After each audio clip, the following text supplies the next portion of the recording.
Hey les geeks, c'est Mathéo et on se retrouve pour une toute nouvelle vidéo découverte, un trailer très attendu, je le sais, je vous avais teasé il y a maintenant quelques jours que sa sortie était imminente, je parle évidemment de Mort sur le Nil, la suite au Crime d'Orient Express, sortie il y a maintenant quelques années et qui vous avait quand même plutôt plu, j'ai vu les premiers retours sur ce trailer, ils sont ma foi quand même assez positifs, donc j'ai assez hâte de découvrir, il dure un peu moins de 2 minutes, du coup trêve de blabla et découvrons ça.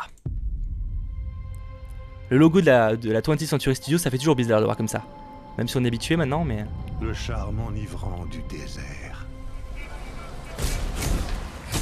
a le pouvoir d'exacerber les passions.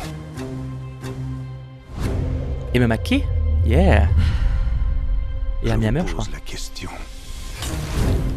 Gadot. Avez-vous déjà aimé aussi fort? Oh, ce cast.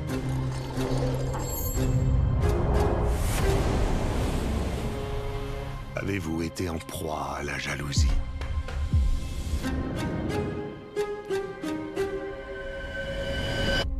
Au point de tuer.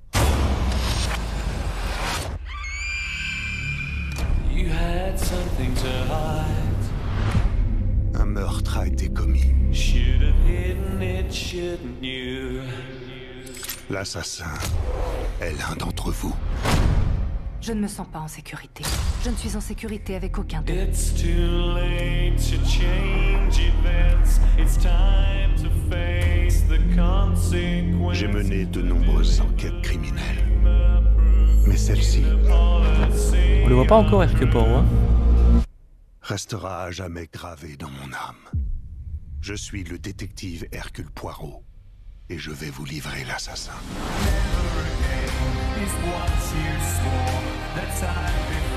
Regardez-moi ce casting.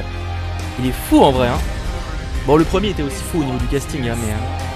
Combien de grandes histoires sont des tragédies?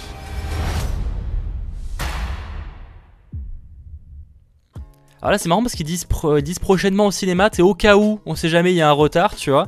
Mais pour l'instant le film reste annoncé quand même pour le 21 octobre, je peux pas vous montrer ça mais il est annoncé pour le 21 octobre. D'ailleurs on a une affiche qui a été dévoilée de la part de Disney, vous voyez là aussi qui est marqué bientôt au cinéma. Malgré tout pour l'instant il est quand même prévu pour le 21 octobre 2020. Je crois pas qu'il ait été reporté au moins une fois ce film, enfin en tout cas s'il a été reporté je m'en souviens pas. Et franchement, alors je sais pas ce que vous en pensez mais je trouve les décors assez beaux. Alors finalement c'était aussi le cas pour le sorte de premier volet mais on se contentait d'être dans un train, là bon ça va être principalement le bateau mais je trouve que voilà les décors, c'est normal, c'est les décors d'Égypte sont très très beaux et je trouve que ça met une certaine ambiance qui était aussi présente donc dans le Crime d'Orient Express. Franchement j'ai assez hâte de le découvrir. Allez, je vous montre quand même le casting mais de fou furieux, alors ça le savez, Kenneth Branagh bon, qui réincarne Hercule Poirot après donc le Crime d'Orient Express que j'avais plutôt aimé.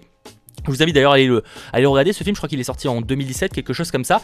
Personnellement je pense que ça pourrait être encore un peu mieux, il y a quelques détails qui me dérangeaient un peu. Malgré tout je trouve voilà le film était quand même très intéressant, donc à voir ce second volet entre guillemets, même si bon du coup l'histoire est totalement différente. Gal Gadot forcément c'est extrêmement cool de la retrouver, en plus en octobre on la retrouvera, bon je crois que c'est fin septembre pour ce qui est de Wonder Woman, mais à quelques semaines d'écart on la retrouvera donc dans Wonder Woman 1984 et aussi donc dans Mort sur le Nil. On a Letitia Wright, vue aussi récemment dans Black Panther, Armie Hammer qui a pas mal fait parler aussi dernièrement je dirais avec Call Me By Your Name, notamment, bon il a fait plein d'autres films, mais notamment celui-là. On a aussi, alors Emma Mackey, j'ai extrêmement hâte de la retrouver après Sex Education, c'est l'actrice qui joue Maeve dans Sex Education, je l'ai découvert là d'ailleurs, je crois que je l'ai vu que ici, donc c'est assez cool de la retrouver dans un film totalement différent, regardez juste là. Et pour ce qui est du synopsis, au cours d'une luxueuse croisière sur le Nil, Hercule Poirot voit ses vacances en Égypte se transformer en chasse aux meurtriers lorsqu'une idyllique lune de miel est brutalement interrompue par une série de morts violentes. Sur fond de paysages grandioses, c'est un petit peu ce que je vous disais, mais dans une atmosphère inquiétante, empreinte de danger, cette sombre affaire d'amour obsessionnel aux conséquences meurtrières va déstabiliser les certitudes de chacun, enchaînant rebondissements et retournements de situation jusqu'à l'incroyable dénouement. C'est encore une fois réalisé par Kenneth Branagh, qui a donc réalisé le précédent opus et aussi Artemis Fowl, ce qui n'est pas forcément le meilleur exemple, et c'est adapté encore une fois du roman de Agatha Christie sorti en 1937. Rendez-vous donc le 21 octobre pour le découvrir dans les salles, et si comme moi vous avez hâte, n'hésitez pas à me le dire dans les commentaires et surtout à lâcher le petit pouce bleu. On se retrouve en tout cas très vite pour de nouvelles vidéos, très vite puisqu'une vidéo sur DC Comics sort dans maintenant quelques heures. C'était votre geek Mathéo, ciao tout le monde.